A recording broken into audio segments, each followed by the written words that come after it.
Salut à tous. L'épisode 15 avec la Deceuninck Quick Step va nous permettre de parcourir la petite période du calendrier là, de fin mars, entre les 3 jours de Bruges-la-Panne, où Jacobsen sera le leader bien évidemment. On mise sur le sprint. On va parler du Tour de Catalogne. On va évidemment ensuite jouer des Flandriennes en terminant par peut-être le clou du spectacle, en tout cas je l'espère, c'est le Tour des Flandres, avec une préparation un petit peu spéciale. Je vous avais dit que en cette saison 2020 que je n'achèverai pas malheureusement, on va au moins essayer de faire les choses dans un certain esprit le temps que ça durera. Voilà. Alors, les 3 jours de Bruges-la-Panne. J'ai emmené une équipe qui est tournée vraiment autour de Jacobsen. Jacobsen, c'est celui en qui on a confiance depuis l'année précédente, surtout depuis le mercato du mois d'août et la non-resignature de Viviani. Et c'est vrai que il est entouré très très correctement sur ces 3 jours de Bruges-la-Panne par un Stibar, par un Lampard. Donc on n'est pas sur la moitié de gros coureurs, mais il faut quand même bien se rendre compte que même s'il y a un trou à faire dans les difficultés qui sont à peu près au milieu de cette course, bon, il n'en demeure pas moins que le plat la période de plat très très longue ensuite permet largement de rentrer. Même vous voyez là, par exemple, Jacobsen, il avait même chuté et toutefois ça rentre et ça va très probablement se finir au sprint. Donc j'ai emmené des gens qui sont capables d'aider Jacobsen, comme par exemple l'avant poisson pilote Martinelli, le poisson pilote Morkov, et puis évidemment on mise sur le gros tempo imposé par exemple un Zdenek Stibar sur la toute fin. Il y avait aussi un Yves Lampart qui avait pas mal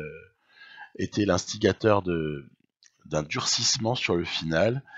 On va donc maintenant, allez c'est parti, envoyer Morkov pour espérer libérer la bête et conclure au sprint avec Jacobsen. C'est chose faite. Ça devrait, voilà, ça ne revient pas. Alors on va pas se mentir. En 2019, donc voilà, je parle en juin, donc c'était il y a, ben voilà, exactement il y a 3 mois en fait, voilà. Il y a 3 mois, on avait eu un sublime trio qui était arrivé en tête de ces 3 jours de Bruges-la-Panne. C'était dans l'ordre Groenewegen, Gaviria Viviani, je ne me souviens plus pour la deuxième place. Mais en tout cas, Groenewegen s'était imposé face à ce qu'on peut considérer comme le gratin du sprint. Et donc, ça avait été l'occasion d'un joli rendez-vous, et on avait bien vu qui est le meilleur sprinter du monde, en tout cas à mon humble avis, avec ma perception des choses. Je trouve que en ce début d'année, Groenewegen a été au-dessus. Et puis là, le plateau n'était pas aussi relevé. Donc on est allé chercher ces 3 jours de Bruges-la-Panne. C'est toujours important. Un sprinter, il faut qu'il s'impose. On connaît l'histoire, hein. En tout cas, voilà. Le Tour de Catalogne qui suit, j'ai évidemment installé le profil 2019 afin d'avoir le maximum de courses possible là en cet épisode 15 qui puisse être issu de profils, ressembler à des profils qu'on a connus là il y a peu. Donc c'est vraiment l'esprit de cette saison 2020 avec la Deceuninck Quick Step. J'essaye d'avoir tous les profils 2019 autant que faire se peut. Et ce Tour de Catalogne, il est quand même vachement intéressant, mine de rien. Il a vu la victoire finale de Miguel Angel Lopez dans la réalité, avec déjà un scénario rigolo, puisque à la première étape, il y avait eu une échappée, j'ai envie de dire habituelle, phénoménale de Thomas de Gent, qui était comme ça allé conserver le maillot pendant 3 jours. En tout cas, voilà, jusqu'au soir de la troisième étape. Et puis après, il y avait eu un Michael Matthews qu'on a vu s'imposer là juste avant. On avait eu des victoires pour les uns les autres. Il y avait eu un Schachmann qui était allé chercher l'étape 5, comme les prémices de son Tour du Pays Basque assez fabuleux dans la foulée, où il avait gagné 3 étapes. Matthews en avait remporté 2 là en l'occurrence sur la Catalogne, et le leader par contre en la circonstance pour nous, le leader c'est l'ami Mas, très très clairement. En fait son pic de forme est tombé pile comme je voulais entre guillemets, puisque je vous avais montré une course de préparation, c'était le Tour de Valence, mais aucune importance. Ce qui compte surtout pour Mas, c'était d'être sous pic dans les étapes essentielles de Paris-Nice. On a vu que ça avait payé avec un soupçon de chance, il faut quand même le dire. Hein. Et ce qui est très bien, c'est que comme son pic n'est pas arrivé trop tôt par rapport à Paris-Nice, bah, il bénéficie encore du pic de forme sur le Tour de Catalogne. Donc ça permet d'éventuellement envisager un doublé. On va voir. On va voir. En tout cas, c'est vraiment dans l'état d'esprit dans lequel j'étais au tout départ de ce Tour de Catalogne. Vous avez vu que j'ai emmené Julien Alaphilippe. C'était un planning de course un peu différent de ce qu'on a déjà pu connaître, mais j'avais envie comme ça de l'emmener successivement sur Paris-Nice, Catalogne et Pays Basque. Il ira ensuite sur le Pays Basque afin de peaufiner son niveau de forme avant des Ardennaises qu'on espère victorieuses. En tout cas, pour Alaphilippe, je vous dis quel est mon objectif. On a déjà eu le bonheur de gagner une étape sur Paris-Nice, c'était l'étape 6. J'estime que sur les tours de préparation, il est souhaitable qu'il gagne une étape à chaque fois, sans viser pour autant le général. Et ensuite, pour les Ardennaises, le principal c'est de gagner à Liège. Pour moi, ça va être vraiment l'objectif numéro 1, c'est Liège. Après, la flèche wallonne, c'est tellement dans ses cordes que ce serait une immense déception de ne pas s'y imposer. Par contre, l'Amstel, on peut pas exclure de se faire taper, parce qu'en plus le final il est assez incertain sur l'Amstel, on va dire post 2016. Il est assez incertain, il permet à pas mal de types de profils de coureurs de s'imposer, et du coup on peut pas non plus être certain que Julien va aller chercher l'Amstel. En revanche, voilà, donc Flèche et Liège, ce seront vraiment les deux principaux objectifs de Alaphilippe, hormis le fait d'aller chercher une étape sur chacun des tours de préparation. Donc là, on voit que Mas s'est envolé vers Valter 2000, là, sur l'arrivée de cette étape 3, arrivé au sommet. Il faut être honnête là aussi, l'adversité n'est pas du tout au niveau de ce qu'il y a pu avoir comme adversité dans la réalité. Le Tour de Catalogne avait été quand même le théâtre d'une jolie explication hein, entre de solides leaders. On avait comme ça un top 5 qui était plutôt joli avec Lopez, Adam Yates, Bernal qui fait 3 Bernal, Quintana qui fait 4, Kruijswijk qui fait 5. Donc pas mal, il fallait aussi mentionner la 8e place de Guillaume Martin, hein, Guillaume Martin qu'on a recruté, voilà, comme un petit clin d'œil. Guillaume Martin qui est très très précieux et qui sera probablement sur le Giro, même si je ne sais pas si j'arriverai jusqu'au Giro. Ça va être délicat. Donc voilà, hein, une adversité un peu moins forte. Il y a Kruijswijk, hein, voilà. Et puis on peut aussi noter la présence de Fuglsang. Il y a le français Gaudu, hein, un très très bon coureur dans Pro Cycling Manager. Le leader de la Sky n'est pas Bernal mais Wout Poels. Voilà, donc on est là maintenant dans l'étape 4, dans le final de l'étape 4, où Mas n'a entre guillemets qu'à gérer quelque part hein, sa course, puisque l'écart au classement général, il a déjà un petit peu été fait, et donc il y a simplement à ne pas se faire surprendre, à essayer de ne pas concéder de temps. On voit qu'on est très très proche de l'arrivée, Mas va produire son effort. Kruijswijk est bon, hein. Gaudu on aperçoit juste à côté.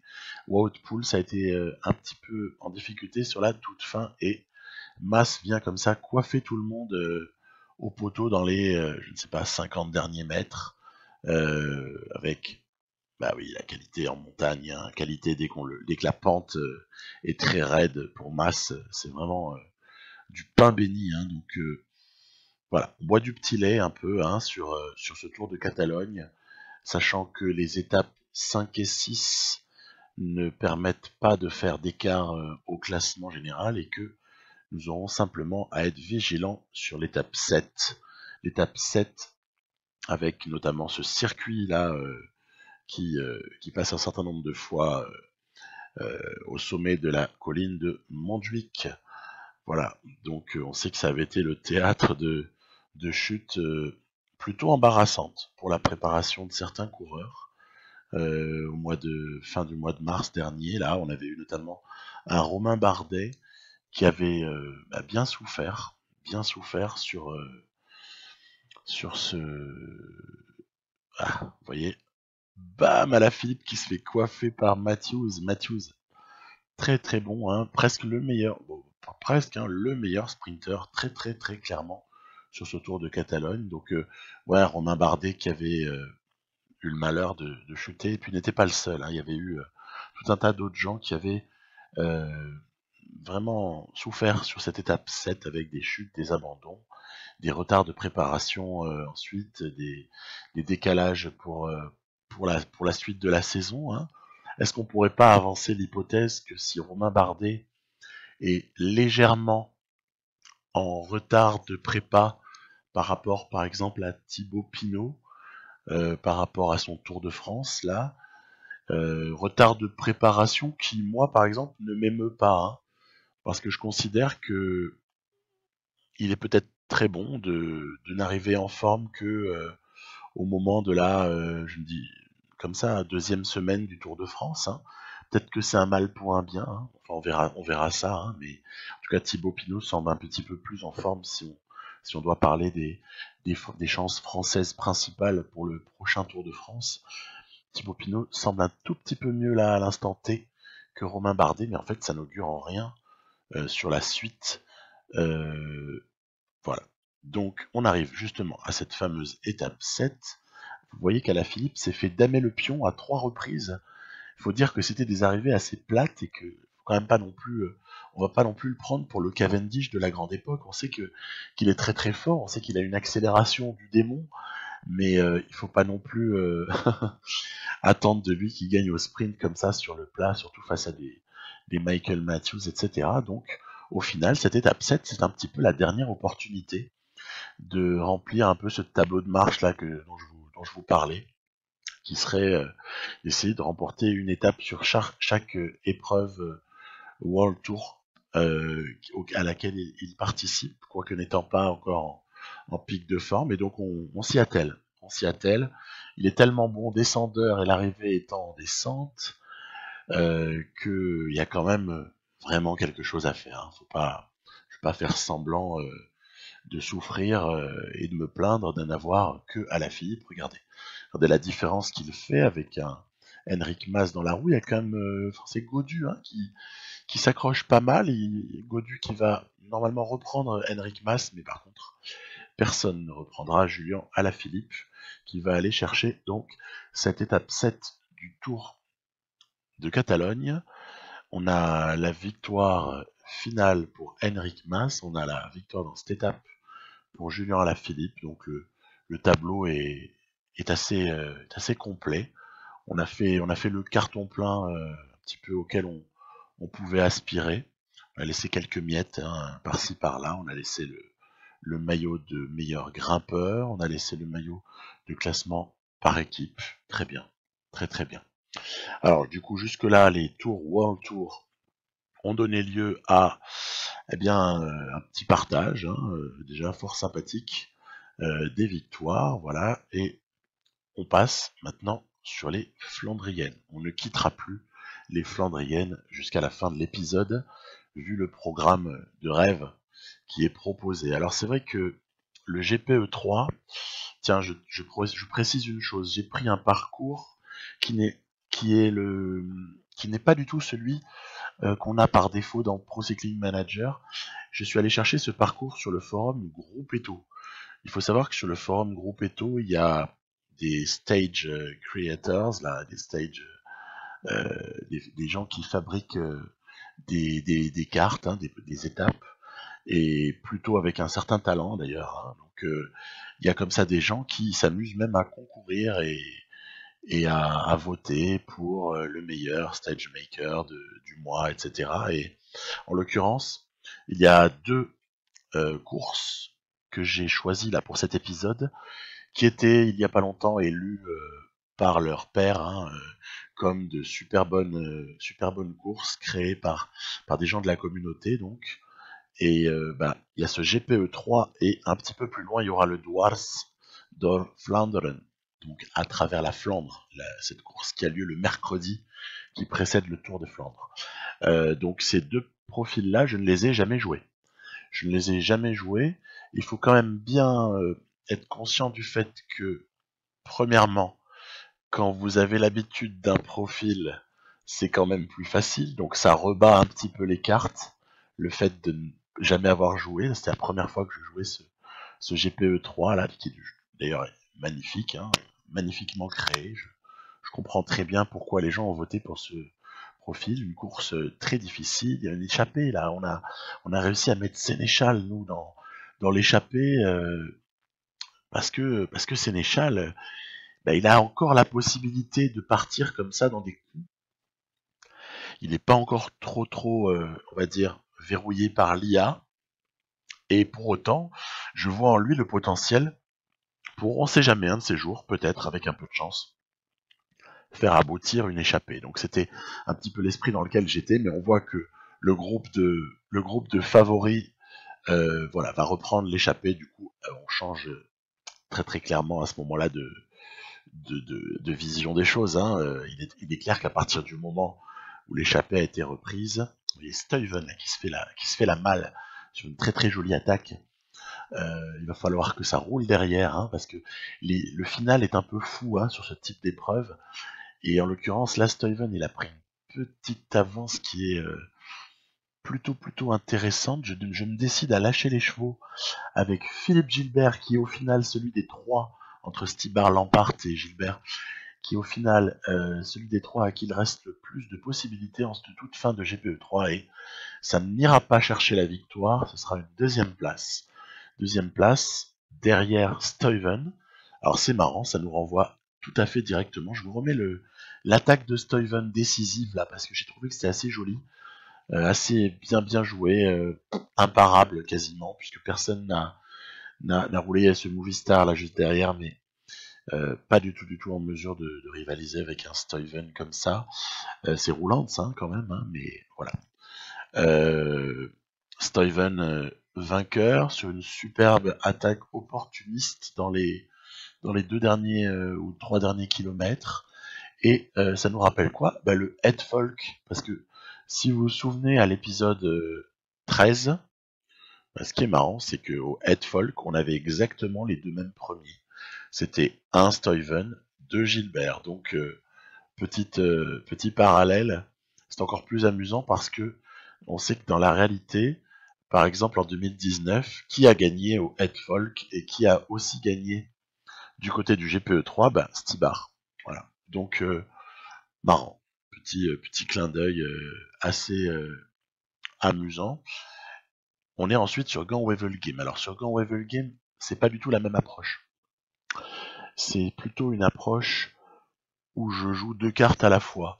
La carte des costauds d'une part, et également la carte de Jacobsen, puisque Gant Wevelgem peut réellement revenir à un sprinter. Il n'y a pas là pour le coup un sprinter qui passe un petit peu les monts du Kemmel, qui passe comme ça les difficultés principales, mais qui sont situées relativement loin de l'arrivée, qui passe les principales difficultés de Gant Wevelgem, peut totalement aller chercher cette course. Il suffit de consulter le palmarès, on se rend compte que tout ça est totalement en rapport avec la réalité possible. Alors, c'est quand même pas pour autant que je vais pas tenter mon coup avec des costauds, ni même tenter d'écrémer un petit peu les candidats au sprint éventuel. Bon, on a pu voir que ça a fonctionné dans un premier temps avec un gros écart infligé à certains. On voit ici Peter Sagan, il y avait aussi Nils Politt.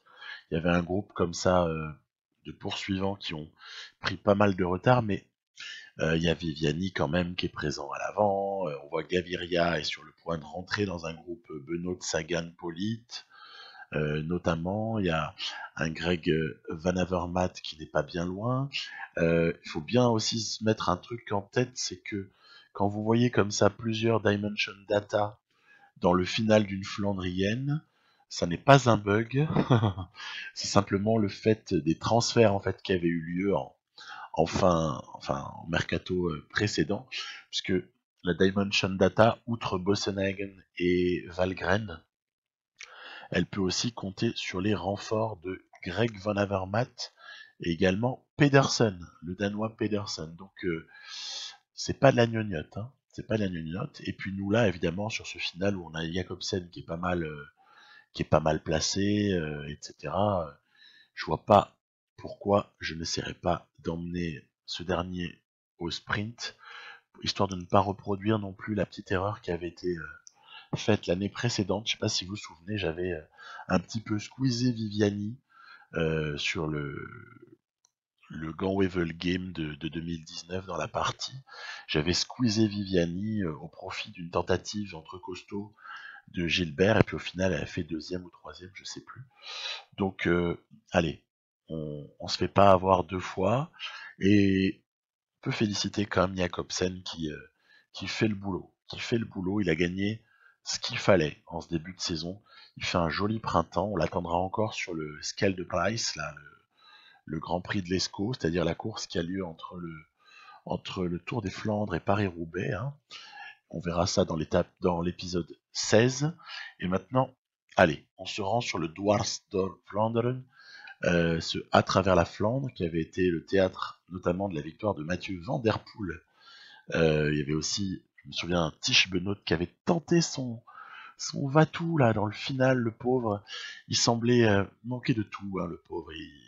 On était en plus à une dizaine de jours de ce tragique incident de course à Paris-Roubaix où il a quand même franchi le pare-brise arrière de la voiture d'une voiture Jumbo Visma. Mais je suis tout à fait heureux de voir qu'il a repris la compétition, donc Tish Benoît. Faut pas faire mal à mon Tish Benoît adoré, hein. Donc ça va, je suis content de voir que tout va mieux, il est revenu en bonne forme, mais tout ça pour dire que effectivement, ouais, il y avait la chute dramatique de Sénéchal, ça me fait mal celle-là, parce que j'avais échappé Cavagna, et en fait je misais beaucoup sur Sénéchal, sur cette course-là, et je n'ai pas emmené Gilbert, hein. Gilbert il se repose pour le Tour des Flandres. Hein. Ça ne veut pas dire que Gilbert sera le leader sur le Tour des Flandres, mais je le gère. Il est sur une semaine de quasi-repos, donc on ne multiplie pas les courses à ce moment-là.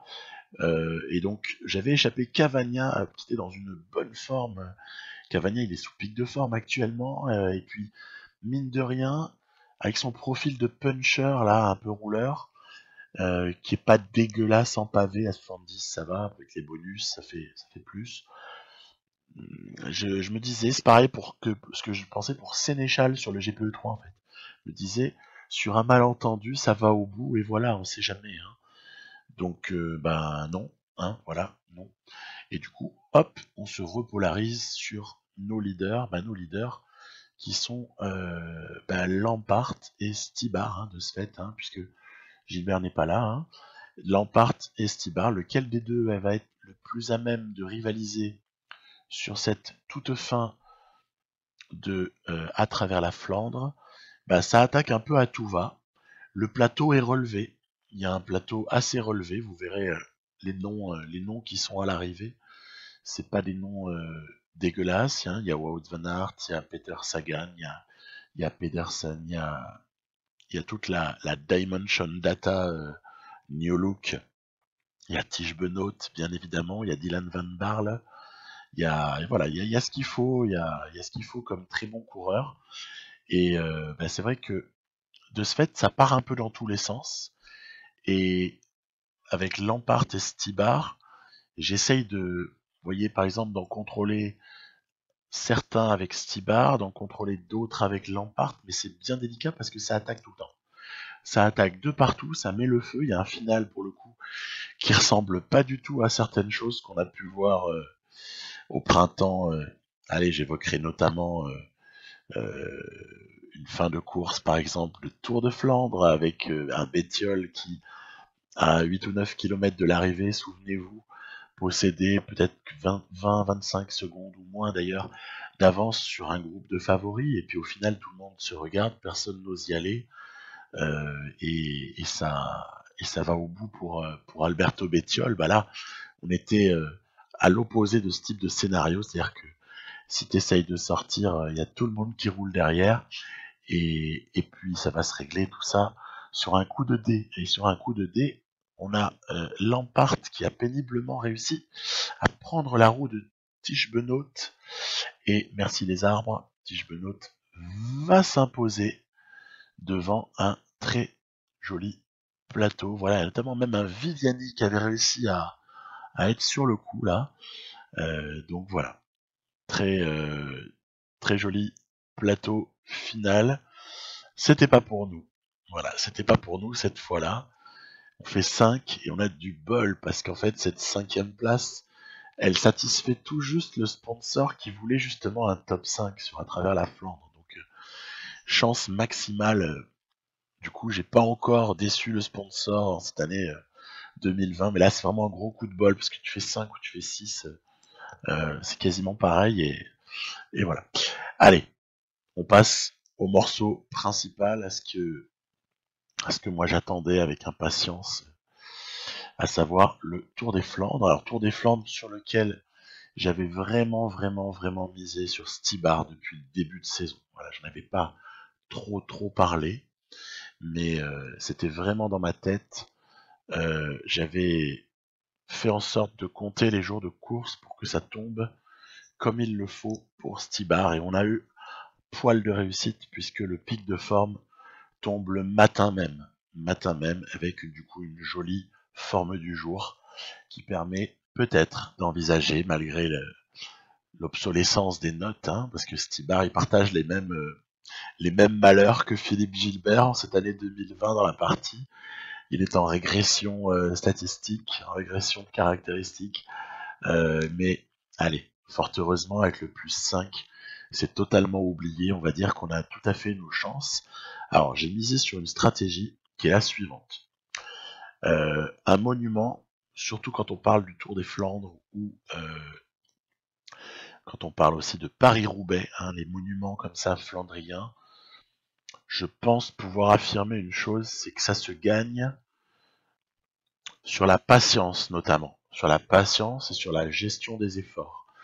À ce titre-là, j'ai eu comme obsession principale que d'économiser au maximum les barres de Zdenek Stybar. Vous savez comme moi que sur le Tour des Flandres, il y a comme ça dans les 75 derniers kilomètres, il y a 3 fois l'enchaînement Vieux-Quarmont-Paterberg. Et cet enchaînement, sur la 3e fois, on voit que Gilbert qui avait crevé a un peu de mal à rentrer là. C'est un petit caillou dans ma chaussure, ça. Il n'est pas le seul, hein. Il y a des favoris aussi avec Gilbert. Ça va rentrer là. Ça va rentrer, notamment Peter Sagan qui avait été impacté. Il y avait aussi un Stuyven qui avait été retardé aussi par incident de course. Donc caillou dans ma chaussure, c'est Gilbert. Toujours cette obsession d'économiser au maximum Stybar. Et puis, je dirais au final une chose, c'est que il faut compter un équipier par dernier tour. Je m'explique. Là, on a pu compter sur Sénéchal, qui était en mesure d'être le sacrifié, on va dire, entre le 3e et le 2e passage. Le 3e et le 2e passage. Attendez, je reprends mon propos. Le 1er et le 2e passage, voilà. Sénéchal, il nous aura bien servi à absorber les efforts de Stybar entre le 1er et le 2e passage. Après, on a Philippe Gilbert qui s'occupe, lui, d'absorber les efforts consentis par Stybar entre le 2e et le 3e passage, tout en sachant que Yves Lampart, lui, pour sa part, vous avez vu comme les Dimension Data sont présents, il y en a 3, hein. Attention, hein.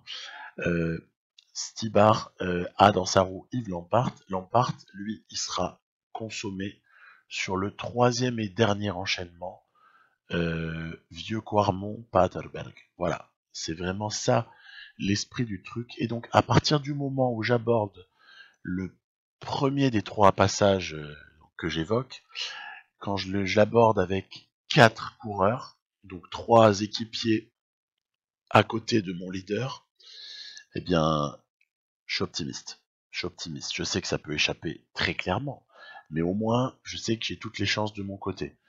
Et en revanche, si j'en avais par exemple que 2 des équipiers à côté de Stibar au premier passage, là, je sais déjà que ça va être délicat. Pourquoi? Parce qu'en fait, Stibar, il a vraiment besoin de la progression, de la protection de quelqu'un de fort, notamment dans ce troisième passage au vieux Quarmont. Pourquoi? Bah parce qu'avec ces petites stats un petit peu amochées par rapport à ce qu'il vaut réellement d'ailleurs, hein, on pourrait dire, hein, et aussi par rapport à ce qu'il avait en début de partie ou ce qu'il aurait si on démarrait une partie actuellement, par exemple, ben en fait, il a besoin de toutes les chances de son côté s'il veut notamment quoi? Suivre un Greg Van Avermaet dont j'ai pris la roue là dans le dernier passage au Paterberg. Donc c'est chose faite. Regardez la barre, elle est quasi max. Et c'est tout ce qu'il nous fallait. Pourquoi? Parce que traditionnellement l'IA elle attaque maintenant. Elle attaque là, au sommet du Paterberg ou alors un tout petit peu avant le sommet. Elle attaque et après c'est vas-y, vas-y, attaque à toute blinde, ça contre-attaque, ça attaque dans tous les sens. Là on est sur un groupe là comme ça de 7 coureurs, mais il n'est pas dit que ceux qui sont juste derrière aient dit leur dernier mot. Et moi j'ai fait un pari. J'ai fait un pari. C'est la roue de Greg Van Avermaet. Voilà. Je me suis fait le raisonnement suivant. Je me suis dit, étant donné que Pedersen a fait beaucoup d'efforts, Valgren aussi a beaucoup travaillé, il n'est plus dans le groupe à l'avant. Je me dis que c'est forcément plutôt Van Avermaet à qui il va rester plus d'énergie. En plus, Greg Van Avermaet, on connaît son tempérament sur ces courses-là, il est assez offensif sur la toute fin d'un Tour des Flandres, par exemple. J'avais le choix en fait. Hein. J'avais le choix entre essentiellement Van Avermaet et Sagan. Mais en fait, je vois que j'ai plutôt misé sur le bon cheval à 5 km de l'arrivée. On peut quasiment le dire. Pourquoi? Parce que non seulement on a réussi à rentrer sur les gens qui, dans un premier temps, après le Paterberg, à 12-13 bornes de l'arrivée, avaient commencé à amorcer des attaques. Mais en plus, Sagan, eh ben, il fait partie des lâchés. Avec Wout van Aert, on a vu aussi, notamment. Et donc, allez, on a tout en main maintenant. Et maintenant, il faut faire une benoîte. C'est quoi la benoîte sur Tour de Flandre? Et c'est bien, c'est très simple. C'est attaque entre 1 et 2 km de l'arrivée pour essayer de surprendre tout le monde et devancer le sprint. Et on voit que ça va pas suffire. Ça va pas suffire. Pourtant, on a vraiment mis toutes les chances de notre côté et si, ça suffit. Et voilà, c'est passé pour un minuscule boyau. Victoire de Zdenek Stibar. Alors, voilà, je vous détaillais un petit peu quelle pouvait être mon opinion sur la stratégie à adopter là sur ce Tour des Flandres. Version donc Pro Cycling Manager 2018. Ce sera intéressant de mesurer dans pas longtemps si la stratégie peut rester similaire sur le 2019 ou s'il faut qu'on s'adapte. Ce sera pour moi une des priorités que d'arriver à essayer de comprendre sur le nouveau jeu quelle peut être l'adaptation de l'IA. Est-ce qu'il y a de nouveaux paramètres qui ont été programmés par exemple. Donc on verra ça, hein. Je pense que j'en ferai également des vidéos, parce que je pense que c'est cool d'arriver à cerner, quitte à ce que la première fois d'ailleurs ma vidéo sur ce type de sujet-là soit, je dirais, de type collaboratif, hein. C'est-à-dire que quelque part, je vais essayer de collecter tous vos avis, toutes vos impressions, tous vos ressentis, à vous tous qui allez, à mon avis, vous jeter sur le jeu tout comme moi, et on essaiera comme ça de voir un peu s'il y a des tendances qui se dégagent.